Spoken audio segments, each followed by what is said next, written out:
नीतीश कुमार के लिए बहुत बड़ी चुनौती खड़ी हो गई है क्योंकि हाल ही में अमित शाह जी ने यह ऐलान किया था कि भाई चुनाव में हम नीतीश जी के नेतृत्व में ही कहीं ना कहीं उतरेंगे, लेकिन मुख्यमंत्री कौन बनेगा इस पर आगे फैसला लिया जाएगा। इसके बाद से विपक्ष लगातार इसी मामले पर राजनीतिक रोटियां सेक रहा है। उनका यही कहना है कि नीतीश कुमार का कहीं ना कहीं 2025 का चुनाव आखिरी चुनाव होने वाला है और उनकी सीएम कुर्सी पर वापसी नहीं होगी।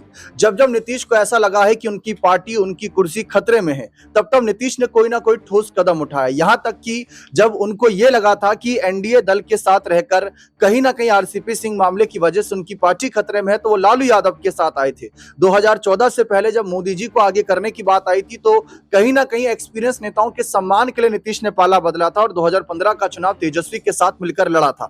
लेकिन आज फिर से वही हालात बन गए हैं।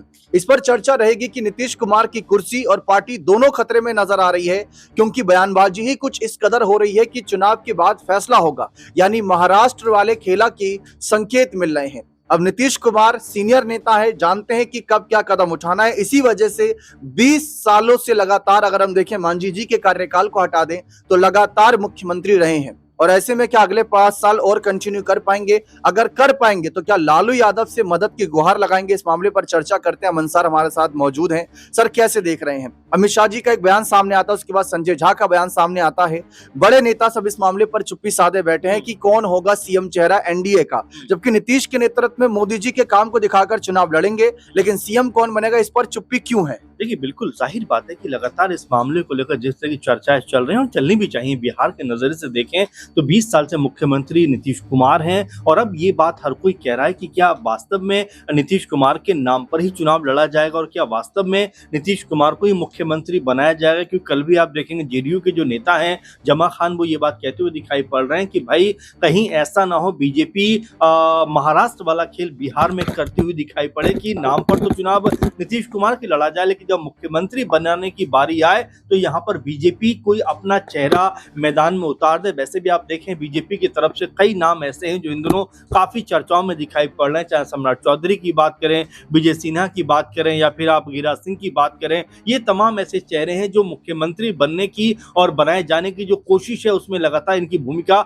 मजबूत दिखाई पड़ती है, बयानबाजी होती है। लेकिन महत्वपूर्ण सवाल ये आ जाता है दीपक कि क्या जो 20 साल से लगातार मुख्यमंत्री कह सकते हैं कि पद पे बैठे हुए विराजमान है नीतीश कुमार, क्या उन्हीं के नाम पर बीजेपी अंत में जाकर अगर सत्ता में आती है तो मोहर लगाएगी या यहाँ पर भी महाराष्ट्र वाला खेल होता हुआ दिखाई पड़ेगा? क्योंकि आप देखेंगे चाहे अमित शाह हो या पीएम मोदी हो या बीजेपी के और बड़े नेता हो, सब गोलमोल बात करते हुए नजर आ रहे हैं कि भाई एनडीए जो है चुनाव में जीत दर्ज करेगी, एनडीए को बड़ी जीत मिलेगी। लेकिन क्या नीतीश कुमार मुख्यमंत्री बनेंगे, इसके ऊपर कोई बात करता हुआ नजर नहीं आ रहा। आप देखेंगे कि नीतीश के बेटे निशांत भी यही बात कह रहे थे कि भाई जब अमित अंकल ने बोल दिया है तो मेरे पिता ही मुख्यमंत्री बनेंगे, लेकिन उसके बाद आपने देखा कि कोई भी बयान बीजेपी की तरफ से इस बात को लेकर नहीं आया कि नीतीश कुमार ही मुख्यमंत्री होंगे। ऐसे में बड़ा मुश्किल ये चीज जेडीयू के लिए बनती जा रही है कि क्या उनको अभी से अनाउंसमेंट कर देना चाहिए, क्या उन्हें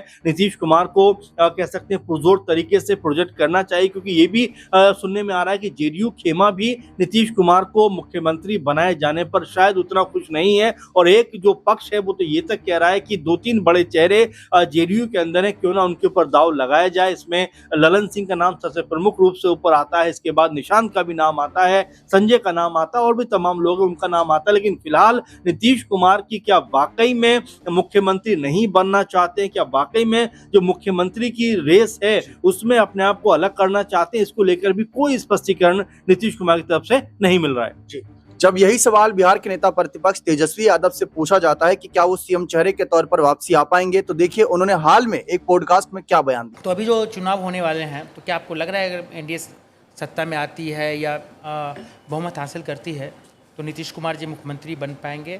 क्या लग रहा है आपको?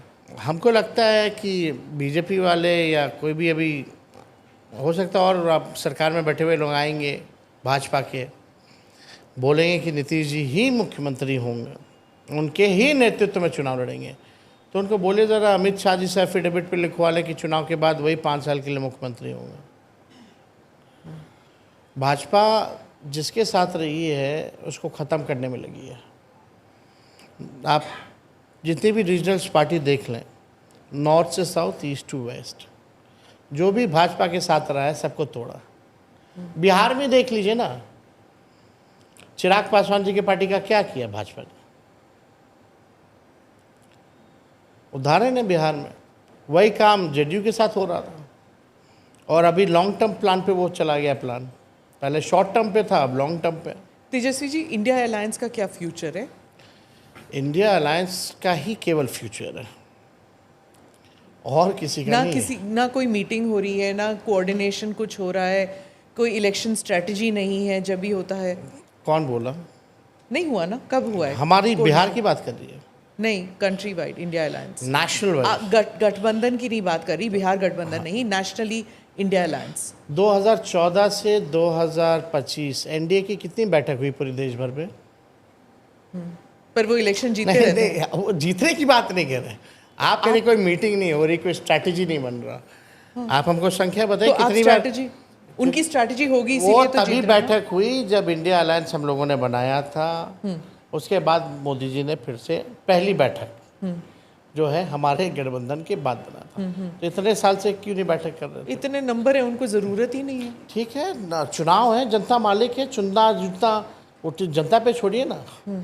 हार जीत चलता रहता है, उससे क्या है? हम अपने मुद्दे को लेके, अपने विचारधारा को लेकर के लड़ाई लड़ रहे हैं। जनता मालिक है, जिसको चुने जनता जो है वो मालिक है। लेकिन लास्ट 19 के इलेक्शन में और आप देखिएगा 24 के चुनाव में अंतर तो काफ़ी पाया आप लोगों ने। बीजेपी की सीटें कम हुई। जी जी, वो तो 400 पार की बात कर रहे थे, उनकी स्ट्रैटेजी तो काम ही नहीं की। ये भी तो है। बीजेपी कहती है कि आपका जो दुष्प्रचार था इंडिया अलायंस का कि संविधान बदल देंगे, उसकी वजह से हुआ था। खैर, वो तो 2024 का इलेक्शन है। अब का जो बिहार, देखा आप सभी ने किस तरीके से तेजस्वी यादव ने बहुत ही स्पष्ट शब्दों में ये कह दिया कि कहीं ना कहीं नीतीश कुमार अब एक बैगेज के रूप में, एक टायर्ड नेता है, उनको अब रिटायर्ड हो जाना चाहिए, उनको संन्यास ले लेना चाहिए। अब देखिए, तेजस्वी तो इनकार कर रहे हैं कि अगर नीतीश को हम साथ लेंगे तो वो हमारे लिए ही चुनौती बन जाएंगे, बैगेज के तौर पर बता रहे हैं। तो ऐसे में अगर नीतीश के लिए तेजस्वी गठबंधन के रास्ते भी बंद कर रहे हैं, जबकि लालू यादव फिर से अध्यक्ष बने हैं, लालू ही अध्यक्ष है, उनका फैसला ही अंतिम होगा वैसे तो, लेकिन लालू पहले भी कह चुके हैं कि नीतीश अगर वापस आते हैं तो गले लगा लिया जाएगा, पुरानी बातें भुला दी जाएंगी। अब मुझे ये लगता है कि 2024 में जो नीतीश ने पाला बदला, कहीं वो गलती तो नहीं थी? क्योंकि पाला बदलकर हासिल क्या हुआ? देखिए, बिल्कुल वो पाला बदल कर हासिल क्या हुआ, क्योंकि अभी भी आप देखेंगे तब भी मुख्यमंत्री थे, आज भी मुख्यमंत्री है, लेकिन अभी आगे की राह उनके लिए मुश्किल दिखाई पड़ रही है। क्योंकि बीजेपी के नेता एक सुर में यही बात कह रहे हैं कि भाई मुख्यमंत्री अब बदलना चाहिए और यहाँ पर बीजेपी का चेहरा मुख्यमंत्री के तौर पर आना चाहिए। आपको याद होगा विजय सिन्हा ने एक बार कहा था कि अगर बिहार का संपूर्ण विकास करना है तो यहाँ पर बीजेपी का मुख्यमंत्री होना जरूरी है। वहीं सम्राट चौधरी के लिए नायब सिंह सैनी जो मुख्यमंत्री हरियाणा के, वो ये बात कहते हुए नजर आते हैं कि सम्राट चौधरी सबसे बेहतर विकल्प है बिहार में मुख्यमंत्री बनने के लिए। इस तरह की तमाम जो चर्चाएं हो रही हैं, और साथ में जब आपने देखा अश्वनी ने ये बात कही कि भाई नीतीश कुमार को दिल्ली चले जाना चाहिए, यानी कि जो बीजेपी की पूरी निगाह कहीं ना कहीं बिहार में लगी हुई है और खासकर मुख्यमंत्री पद पर लगी हुई है कि किसी भी तरह का मौका मिले और इस पद के ऊपर वो अपना नेता बैठाते हुए नजर आए। लेकिन क्या दीपक ये इतना आसान होने वाला है? क्या ये इतना कह सकते हैं कि नीतीश कुमार आसानी से बीजेपी को ये हैंडओवर कर देंगे? मुझे ऐसा लगता है नीतीश कुमार बहुत ही ज्यादा कह सकते हैं कि जो राजनीति के माहिर खिलाड़ी, आपने देखा कुछ दिनों पहले जिस तरह पेंशन को लेकर उन्होंने अनाउंसमेंट किया है, उसमें लगभग 1.25 करोड़ लोग उन्होंने साधने का प्रयास किया है। क्योंकि आप देखेंगे, चाहे वृद्ध पेंशन की बात की जाए, चाहे विधवा महिला पेंशन की बात की जाए, चाहे दिव्यांग पेंशन की बात की जाए, ये 400 रुपए महीना के तौर पे नजर आता था, इसको उन्होंने 3 गुना बढ़ा दिया, यानी कि एक तरीके से साधने का प्रयास किया है। तो नीतीश कुमार अंतिम दौर तक, अंतिम पायदान तक अपनी जो कह सकते हैं लड़ाई है राजनीति की, वो लड़ेंगे। और यहाँ पर उनको कमजोर समझना किसी के लिए भी भूल हो सकता है, चाहे वो बीजेपी हो या आरजेडी हो। कोई भी पार्टी अगर नीतीश कुमार के बिना सरकार में आ जाए, ये बहुत मुश्किल है। इसीलिए आप देखेंगे दबी जुबान में तेजस्वी यादव भी बात करते हैं, दबी जुबान में बीजेपी भी बात करती है। इसीलिए आज भी नीतीश कुमार जो है हर किसी के लिए जरूरी है, भले ही वो मजबूरी में हो। लेकिन यहाँ पर नीतीश कुमार जिस मजबूती के साथ में खड़े हुए हैं, आप ये मानकर चलिए उनके बिना सरकार किसी को बनना असंभव है। जी, साफ है, केंद्र में भी क्योंकि मजबूती दे रहे हैं मोदी जी को, तो इसलिए नीतीश कहीं ना कहीं जरूरी है। लेकिन नीतीश सबके हैं, ये पोस्टर लगे थे लोकसभा चुनाव में, में, लेकिन इस बार तेजस्वी यादव काफी कॉन्फिडेंस नजर आ रहे हैं। देखना दिलचस्प रहेगा कि तेजस्वी यादव क्या बिहार में कोई बड़ा खेला करते हैं, लेकिन उससे पहले क्या नीतीश कुर्सी खतरे में देख क्या कोई बड़ा कदम उठाएंगे, देखना दिलचस्प रहेगा। बने रहे चैनल के साथ, बहुत बहुत शुक्रिया।